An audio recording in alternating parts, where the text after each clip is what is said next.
She's a mom who lives right here in Kansas City, and she has a brand new book debuting this month, and it's getting lots of buzz. Gennifer Albin is the author of the soon-to-be released novel, Crewel. Good morning, and thanks for being on our show. Okay.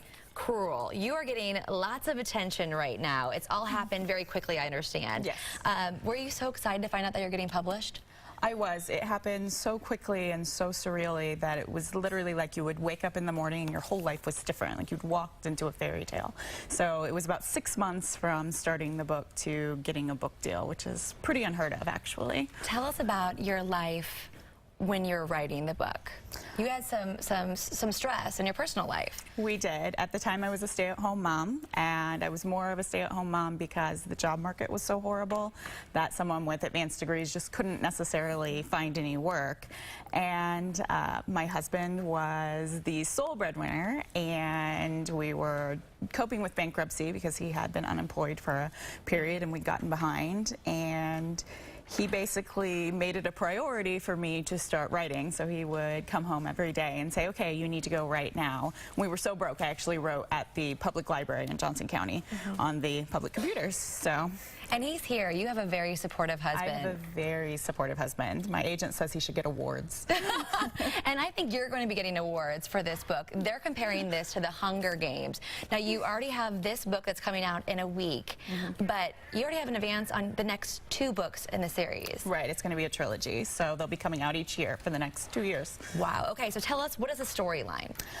Crewel is about a world where women known as spinsters weave the fabric of life, and it centers around a 16-year-old girl who's set to become a spinster, but she doesn't want to be, so she tries to escape, and then horrible things happen.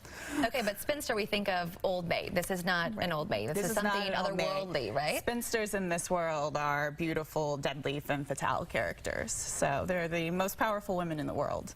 So were you attracted to a strong female protagonist? Absolutely. I wanted to have a very intellectual, smart female protagonist who wasn't necessarily someone who was running around kicking butt, but who still had a lot of power and sense of self. Any advice for other writers out there that are like, I'm a stay-at-home mom and I want to tell my story?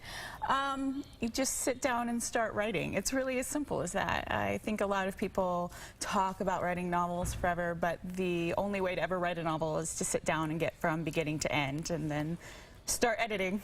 The advice is always editing.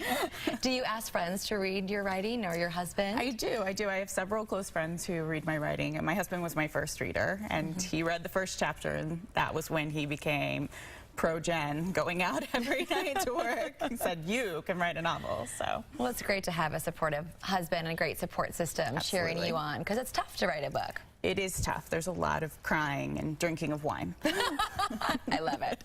Okay, so they'll be drinking of wine at your launch party, maybe? I don't know.